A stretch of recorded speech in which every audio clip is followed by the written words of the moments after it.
안녕하세요. 속설라디오 청취자 여러분. 제게 30년 전에 잃어버린 딸이 있었어요. 저는 한성우입니다. 건설업계에서 꽤 이름이 알려진 사람이었죠. 하지만 한동안은 그 모든 걸 내려놓고 강원도 깊은 산속에서 혼자 산 적이 있습니다. 사람들은 제가 성공한 사업가의 삶을 버리고 은둔한 이유를 궁금해했지만 아무도 그 진짜 이유를 알지 못했습니다. 30년 전 저는 모든 걸 가진 사람이었어요. 사랑하는 아내, 그리고 세상에서 가장 소중한 4살배기 딸이 있었죠. 딸아이의 이름은 한별이었습니다. 밤하늘의 별처럼 빛나길 바라는 마음으로 지은 이름이었어요. 그날도 평범한 하루였습니다. 건설 현장 점검이 있었고 아내는 급한 일이 생겨서 저희 어머니께 별이를 잠깐 맡겼어요. 어머니는 당시 초기 치매 진단을 받으셨지만 그래도 집 근처 산책 정도는 괜찮으실 거라고 생각했죠. 성우야, 별이랑 잠깐 산책 다녀올게. 어머니의 통화를 마지막으로. 그날이 제가 딸아이를 본 마지막이었습니다. 일부 사라진 별. 현장 점검을 마치고 집에 돌아왔을 때 아내의 비명 소리가 집안을 가득 채우고 있었어요. 어머니는 거실 소파에 앉아 멍하니 창밖만 바라보고 계셨고 별이는 어디에도 없었습니다. 어머니, 별이는요? 별이는 어디 있어요? 아내가 울면서 소리쳤지만 어머니는 고개를 가우뚱하실 뿐이었어요. 별이? 별이가 누구니? 그 순간 제 심장이 얼어붙는 걸 느꼈습니다. 어머니의 치매가 악화된 거예요. 산책을 나갔다가 어딘가에서 별이를 잃어버리셨고 그마저도 기억하지 못하시는 거였죠. 우리는 미친 듯이 동네를 뒤졌습니다. 경찰에 신고했고 수색대가 꾸려졌어요. 집 근처 산, 공원, 버스 정류장, 상가. 갈 수 있는 곳은 모두 찾아다녔죠. CCTV 영상들을 확인했지만 어머니와 별이가 산책로로 들어가는 장면 이후로는 아무것도 잡히지 않았습니다. 하루가 지나고 일주일이 지나고 한 달이 지났어요. 수색 범위는 점점 넓어졌지만 별이는 흔적도 없이 사라진 채였습니다. 아내는 매일 울었어요. 집안의 모든 것이 별이를 떠올리게 했죠. 거실에 놓인 작은 그네, 냉장고에 붙은 아이의 그림, 침대 위의 토끼 인형. 아내는 밤마다 별이의 방에서 울다 잠들곤 했습니다. 어머니는 별이가 사라진 후 치매가 급격히 악화되셨어요. 가끔 정신이 드실 때면 미안하다, 미안하다는 말씀만 반복하셨죠. 그 모습을 볼 때마다 제 가슴도 찢어지는 것 같았습니다. 저는 제 자신을 용서할 수 없었어요. 어머니의 상태를 알면서도 별이를 맡긴 제 잘못이었죠. 아내도 저를 원망했습니다. 직접적으로 말하진 않았지만 저를 바라보는 눈빛에서 느낄 수 있었어요. 당신이 그때 현장 점검을 미뤘더라면 어머니 상태를 몰랐던 게 아니잖아요. 말하지 않아도 알 수 있는 원망이었습니다. 결국 우리 부부는 1년 만에 이혼했어요. 함께 있으면 있을수록 서로에게 상처만 주는 관계가 되어버렸죠. 아내는 별이를 찾아 헤매다가 결국 미국으로 떠났고 저는 홀로 남았습니다. 저는 회사의 경영에서 손을 떼고 강원도 산속 별장으로 들어왔어요. 원래는 가족과 함께 주말을 보내려고 지은 곳이었는데 이제는 제 유일한 안식처가 되었습니다. 어머니는 죄송하게도 더 이상 얼굴을 뵐 수 없었어요. 마주할 자신이 없었죠. 그리고 몇 년 후 어머니가 외롭게 돌아가셨다는 소식만 들었습니다. 별장에는 별이의 흔적이 거의 없었어요. 그래서 오히려 견딜만 했죠. 다만 거실 한쪽에 놓인 그랜드 피아노만은 치울 수 없었습니다. 아내가 작곡을 좋아해서 들여놓은 피아노였거든요.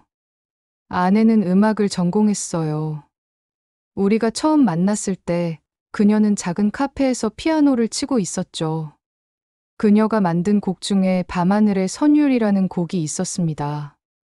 별이가 태어난 후 아내는 그 곡을 자장가처럼 불러주곤 했어요. 별아, 이 노래는 엄마가 너를 위해 만든 거야. 밤하늘의 별처럼 빛나는 우리 별이를 위한 노래지. 그 멜로디를 들을 때마다 가슴이 무너져 내렸습니다. 그래서 저는 피아노 덮개를 닫아버렸어요. 30년 가까이 그 피아노를 한 번도 열어본 적이 없었죠. 2부. 우연한 만남. 작년 가을이었어요. 별장 관리를 도와주던 인력 소개소에서 연락이 왔습니다. 회장님, 새로운 가정부를 소개해드리려고요. 조금 특이한 케이스인데 원래는 미술품 복원 전문가셨답니다. 복원 전문가가 왜 가정부 일을 하는가? 실수로 고가 작품을 손상시켜서 배상금이 필요하다고 하더라고요. 급하게 돈을 모아야 하는데 일반 사무직보다 급여가 높은 일을 찾다가 그래도 학식도 있으시고 꼼꼼하신 분이라 회장님 별장 관리에 딱 맞으실 것 같아요.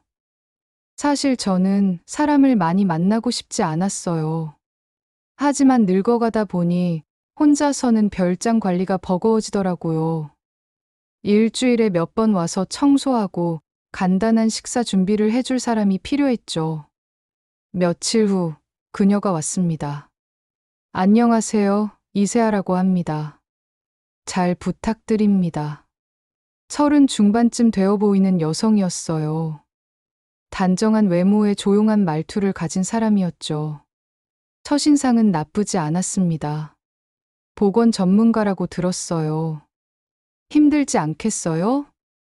괜찮습니다. 오래된 것들을 다루는 건 익숙하니까요.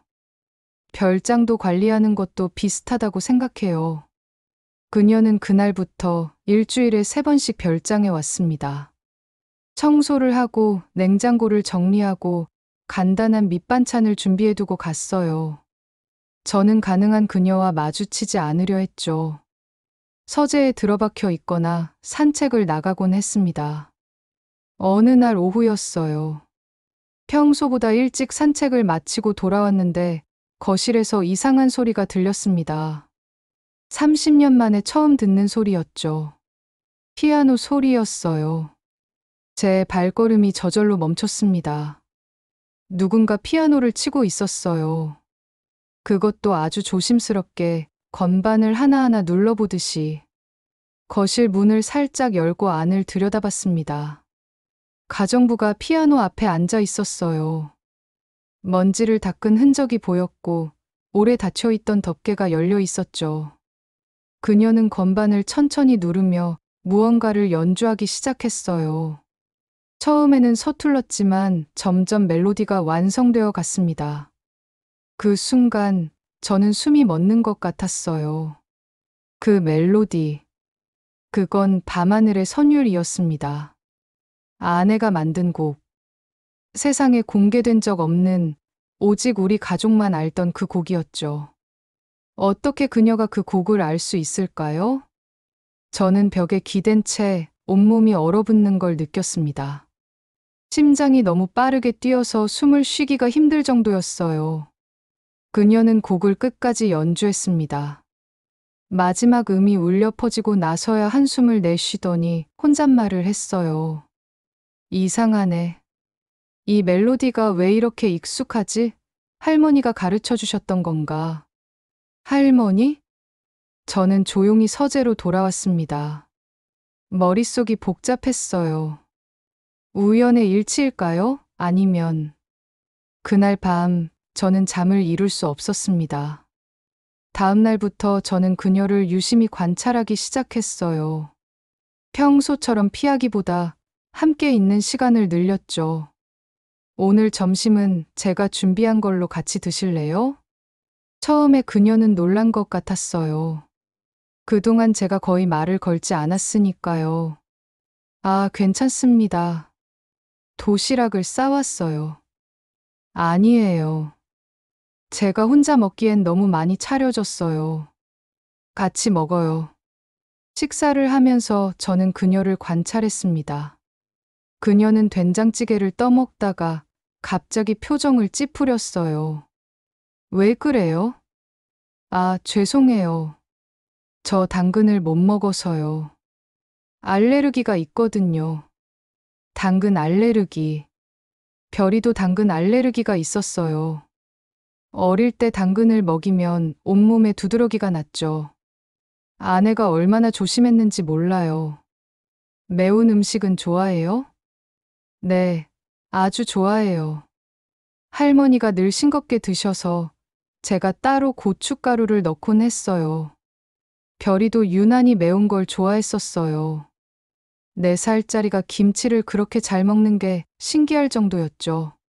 식사를 마치고 그녀가 설거지를 하는 모습을 봤습니다. 그녀의 목에 작은 목걸이가 걸려 있었어요. 자세히 보니 토끼 모양이었죠. 예쁜 목걸이네요. 그녀는 무의식적으로 목걸이를 만지작거렸어요. 아, 이거요? 어렸을 때부터 가지고 있던 건데 할머니가 주셨대요. 불안하면 자꾸 만지게 되더라고요. 별이는 토끼 인형을 가지고 있었어요. 잠을 잘 때도 밥을 먹을 때도 항상 그 인형을 안고 있었죠. 불안해하거나 졸릴 때면 토끼 귀를 만지작거리곤 했습니다. 너무 비슷했어요. 너무나도. 저는 조심스럽게 그녀의 과거에 대해 물어보기 시작했어요. 부모님은 안 계세요?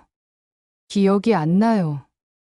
할머니가 저를 키우셨는데 제가 어렸을 때 저를 발견하셨다고만 들었어요. 발견했다고요? 네. 할머니 말씀으로는 산 근처 버스 정류장에서 제가 혼자 울고 있었대요. 주변에 보호자도 없고 경찰에 신고해도 찾는 사람이 없어서 그렇게 키우시게 됐다고 하셨어요. 버스 정류장. 예전에 살던 집의 산책로 끝에 작은 버스 정류장이 있었어요. 어머니가 그날 별이와 산책을 갔던 곳이죠. 할머니 성함이 어떻게 되세요? 박영희 할머니셨어요. 몇 년 전에 돌아가셨는데 그 순간 제 손에서 컵이 떨어질 뻔했습니다. 박영희. 제 어머니 이름이었어요. 괜찮으세요? 얼굴이 너무 창백해지셨는데. 아니, 괜찮아요. 그냥 잠깐 어지러워서. 저는 가슴이 터질 것만 같았어요. 이게 우연일 수 있을까요? 같은 시기, 같은 장소, 같은 이름의 할머니가 여자아이를 발견했다는 것이. 할머니가 뭐라고 하시던가요? 세아 씨에 대해서. 그녀는 잠시 생각하더니 조용히 말했어요. 할머니는 늘 미안하다고 하셨어요. 특히 치매가 심해지시면서는 거의 매일 그 말씀만 하셨죠. 미안해, 정말 미안해라고. 저는 왜 그러시는지 몰랐어요. 할머니가 저를 구해주셨는데 뭐가 미안하신지. 제 눈에서 눈물이 흘러내렸습니다. 참을 수가 없었어요. 회장님, 왜 그러세요? 아무것도 아니에요. 그냥 감기 기운이 있나 봐요. 그날 저는 오래된 상자를 꺼냈습니다. 30년 동안 열어본 적 없는 상자였어요. 그 안에는 별이의 사진들이 가득 들어 있었죠. 4살 생일 사진을 펼쳤습니다. 별이가 토끼 인형을 안고 웃고 있는 사진이었어요. 그 옆에는 아내와 제가 서 있었죠. 그리고 옆에 있던 또 다른 사진을 봤어요. 별이의 얼굴을 자세히 들여다봤습니다. 눈썹의 모양, 코의 선, 입꼬리가 살짝 올라가는 미소. 가정부와 너무 닮아 있었어요. 다음 날 저는 가정부에게 물었습니다. 혹시 어렸을 때 이름이 뭐였는지 기억나요? 잘 모르겠어요. 할머니는 저를 항상 새아야라고 부르셨는데 가끔 꿈에서 다른 이름을 듣는 것 같기도 하고. 무슨 이름이요? 별이? 그런 것 같은데 확실하지 않아요. 어릴 적 꿈이라 기억이 희미해요. 저는 더 이상 참을 수 없었어요. 세아 씨, 제가 이상한 질문을 해도 될까요? 네, 말씀하세요. 유전자 검사를 해볼 의향이 있나요? 그녀는 깜짝 놀란 표정으로 저를 쳐다봤어요. 유전자 검사요? 왜요? 제게 30년 전에 잃어버린 딸이 있었어요. 저는 그날 밤 그녀에게 모든 것을 이야기했습니다. 별이가 사라진 날의 일, 어머니의 치매, 가족이 무너진 과정, 그리고 지난 몇 주 동안 발견한 모든 우연의 일치들. 세아 씨는 제 이야기를 듣는 내내 손을 떨고 있었어요. 그녀의 눈에도 눈물이 가득 고여 있었죠. 저는 그냥 버려진 아이인 줄 알았어요. 아무도 저를 찾지 않았으니까요. 버려진 게 아니에요. 우리는 미친 듯이 찾았어요. 하지만 어머니가 당신을 데려가셨던 거예요. 치매 때문에 당신이 제 딸이란 걸 잊으신 채로. 하지만 확실하지 않잖아요. 그냥 우연의 일치일 수도. 밤하늘의 선율을 기억해요? 그녀는 고개를 끄덕였어요. 그 곡은 세상에 공개된 적이 없어요. 아내가 딸을 위해 만든 곡이었고, 오직 우리 가족만 알던 곡이었죠. 당신이 그 곡을 안다는 건, 저는 오래된 오르골을 꺼냈습니다. 별이의 방에 있던 오르골이었어요. 태엽을 감자 익숙한 멜로디가 흘러나왔습니다. 밤하늘의 선율이었어요. 세아 씨는 그 소리를 듣자마자 얼굴이 새하얘지더니 뒤로 물러섰어요. 이 소리를 알아요. 꿈에서 들었던 것 같아요. 저희는 병원에 갔습니다. 유전자 검사를 의뢰했고 결과가 나오기까지 일주일을 기다려야 했어요. 그 일주일은 제 인생에서 가장 길고 짧은 시간이었습니다. 혹시나 하는 기대와 또다시 실망할지 모른다는 두려움이 교차했죠. 세아 씨도 불안해했어요. 그녀는 계속 별장에 왔고 우리는 많은 이야기를 나눴습니다. 할머니가 돌아가시기 전에 이상한 말씀을 하셨어요. 무슨 말씀이요? 별아, 미안해. 네가 너무 예뻐서 보낼 수가 없었어 라고. 저는 그게 무슨 뜻인지 몰랐어요. 제 이름은 세아인데 왜 별이라고 부르시는지. 제 심장이 쿵 내려앉았어요. 어머니가 알고 계셨던 거예요. 네? 어머니는 알고 계셨던 거네요. 당신이 제 딸이라는 걸. 하지만 너무 사랑스러워서, 너무 외로워서, 그래서 보낼 수 없었던 것 같아요. 저는 눈물을 참을 수 없었어요. 30년 만에 처음으로 희망이라는 게 보이는 것 같았죠. 3부. 선율의 완성. 일주일 후 병원에서 연락이 왔습니다. 한성우 씨, 검사 결과가 나왔습니다. 의사의 목소리가 들렸어요. 긴장감에 제 두 주먹을 꽉 잡았죠. 친자 확률 99.99%입니다. 부녀 관계가 확실합니다. 그 순간 세상이 멈춘 것 같았어요. 세아 씨는 제 품에 안겨 울기 시작했습니다. 저도 30년 동안 참았던 눈물을 쏟아냈어요. 아빠, 그녀가 작은 목소리로 말했습니다. 아빠, 제가 아빠의 딸이 맞나요? 그래, 별아, 네가 내 딸이었구나. 30년을 잃어버렸던 내 딸. 우리는 한참을 껴안고 울었어요. 그 후 몇 달은 정신없이 지나갔습니다. 가장 먼저 한 일은 아내에게 연락하는 것이었어요. 미국에서 혼자 살고 있던 아내는 제 전화를 받고 기절할 뻔했죠. 별이를 찾았다고요? 응, 우리 딸을 찾았어. 아내는 곧바로 한국행 비행기를 탔습니다. 공항에서 세아를 처음 본 순간 아내는 주저앉아 울었어요. 별아, 우리 별이. 엄마. 세아도 울었습니다. 자신에게 엄마가 있다는 게, 자신이 사랑받았던 아이였다는 게 믿기지 않았던 거예요. 우리는 천천히 관계를 회복해 나갔습니다. 30년의 공백은 하루아침에 메워지지 않았어요. 하지만 우리는 노력했죠. 세아는 할머니, 그러니까 제 어머니에 대해 많은 이야기를 해줬습니다. 할머니는 저를 정말 사랑하셨어요. 늘 미안해 하시면서도 저 없이는 하루도 살 수 없다고 하셨죠. 할머니가 돌아가시기 전 마지막으로 하신 말씀이 별아 행복해라였어요. 저는 울면서 고개를 끄덕였습니다. 어머니는 죄책감과 사랑 사이에서 평생을 고통스러워 하셨던 거예요. 아들의 딸을 돌려줘야 한다는 것과 자신이 사랑하는 손녀를 보내야 한다는 것 사이에서 세아가 제 손을 잡았어요. 저는 할머니를 원망하지 않아요. 할머니가 아니었다면 저는 어떻게 됐을지 몰라요. 할머니는 저를 사랑으로 키우셨어요. 그 말에 제 마음이 조금 가벼워졌습니다.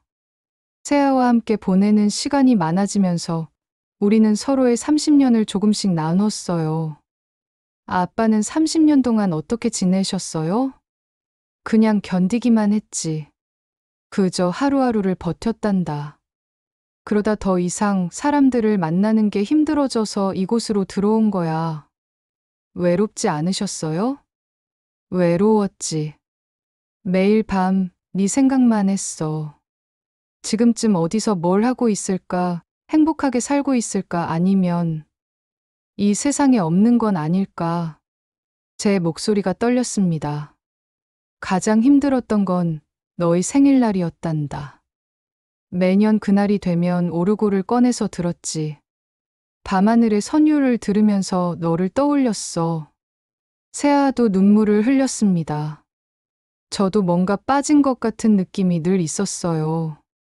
할머니가 저를 사랑해 주셨지만 마음 한구석이 늘 허전했어요.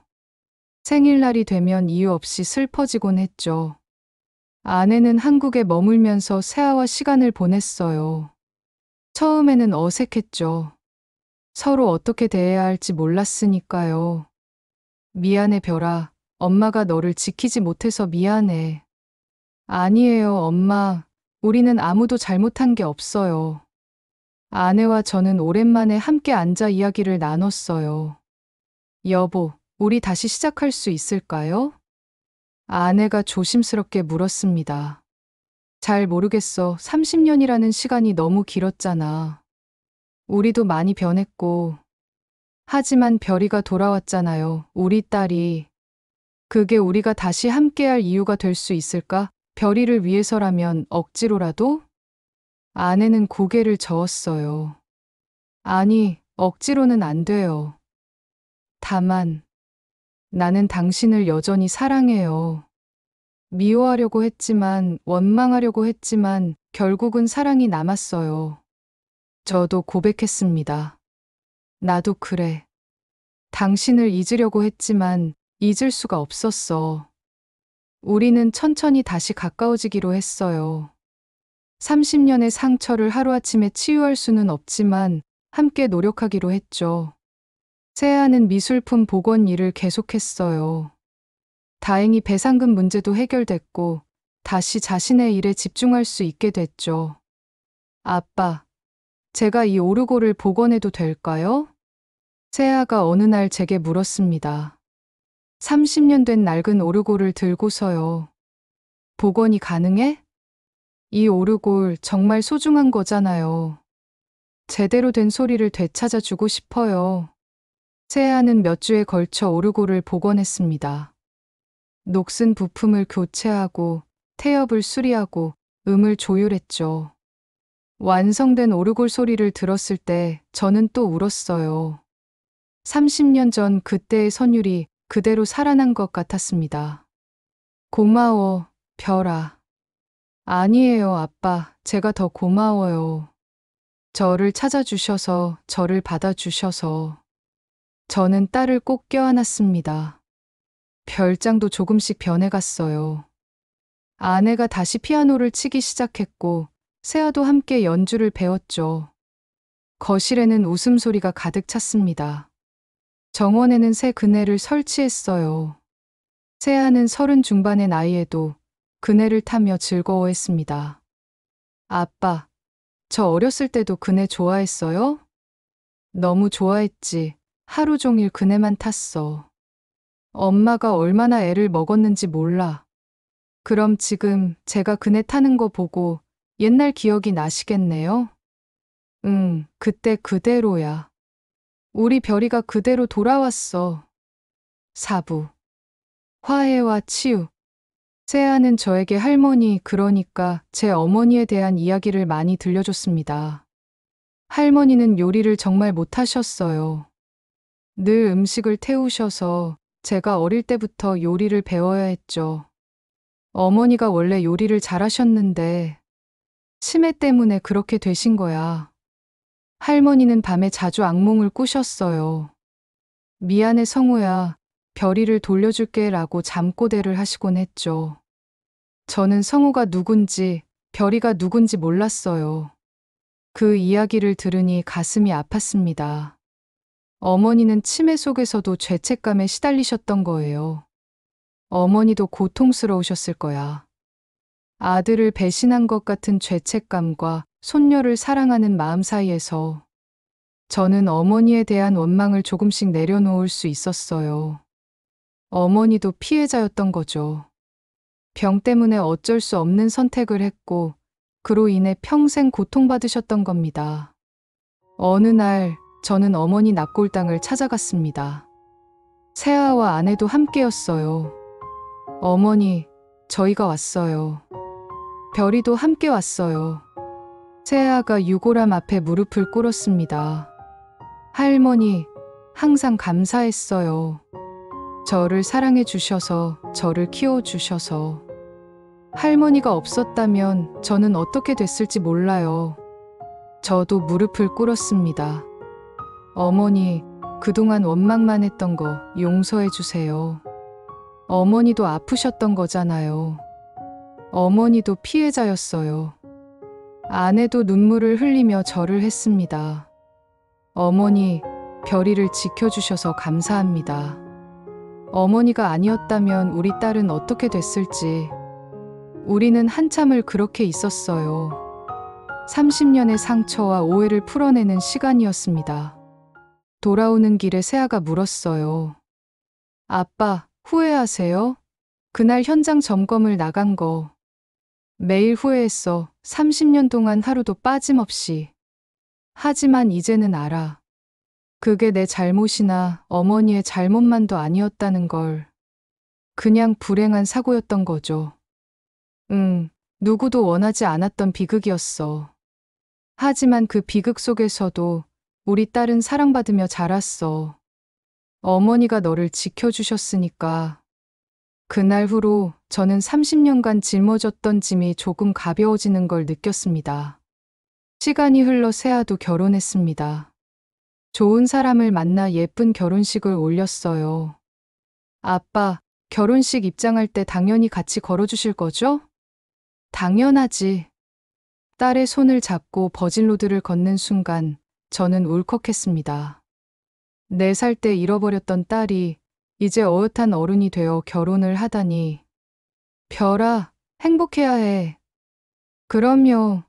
저는 아빠 덕분에 이미 충분히 행복해요. 그리고 1년 후 세아가 임신 소식을 전해왔습니다. 아빠, 할아버지 되시는 거 축하드려요. 정말, 우리 별이가? 저와 아내는 너무 기뻐서 얼싸안고 울었습니다. 손주를 보게 된다니 이런 날이 올 줄 몰랐어요. 손녀가 태어나고 저는 처음으로 그 아이를 안아봤습니다. 작고 따뜻한 생명이었어요. 이름은 뭐라고 지을 거야? 할머니 이름을 따서 영이라고 지으려고요. 한영이. 어머니가 좋아하시겠다. 작은 영이는 무럭무럭 자랐습니다. 그리고 3살이 되던 해 별장에 놀러 왔을 때 피아노를 발견했어요. 할아버지, 이거 뭐예요? 피아노란다. 소리가 나는 거야. 밤이 되면 우리는 여전히 밤하늘의 선율을 연주합니다. 아내가 피아노를 치고 딸이 노래하고 손녀가 옆에서 박수를 치죠. 그 선율은 이제 완성됐습니다. 30년 동안 끊어졌던 선율이 다시 이어진 거예요. 여러분, 이것이 제 이야기입니다. 30년 동안 잃어버렸던 딸을 찾은 이야기. 절망과 희망, 상실과 재회, 그리고 용서와 치유의 이야기. 저는 오랫동안 제 자신을 용서하지 못했어요. 딸을 잃은 것도, 어머니를 원망했던 것도, 아내와 헤어진 것도, 모든 게 제 잘못이라고 생각했죠. 하지만 이제는 알아요. 인생은 때로 우리가 통제할 수 없는 방향으로 흘러간다는 것을, 그리고 그 속에서도 사랑은 계속된다는 것을. 어머니는 제 딸을 빼앗은 게 아니었어요. 어머니는 손녀를 사랑으로 지켜주셨던 거예요. 병 때문에 저에게 돌려주지 못했을 뿐이죠. 제 딸은 버려진 아이가 아니었습니다. 사랑받았던 아이였고 지금도 사랑받고 있는 아이예요. 만약 지금 이 이야기를 듣고 계신 분 중에 가족을 잃고 고통받는 분이 계시다면 희망을 잃지 마세요. 기적은 정말로 일어날 수 있습니다. 30년이 걸릴 수도 있고 어쩌면 평생이 걸릴 수도 있어요. 하지만 포기하지 않는다면 언젠가는 답을 찾을 수 있을 거예요. 그리고 무엇보다 자신을 용서하세요. 당신의 잘못이 아닐 수도 있어요. 설령 실수를 했다 해도 그 실수가 당신의 전부를 정의하지는 않습니다. 저는 정말 행복합니다. 밤하늘에 빛나는 별처럼 우리 가족은 다시 함께 빛나고 있습니다. 청취자 여러분들의 삶에도 그저 빛이 가득하시길 기원합니다.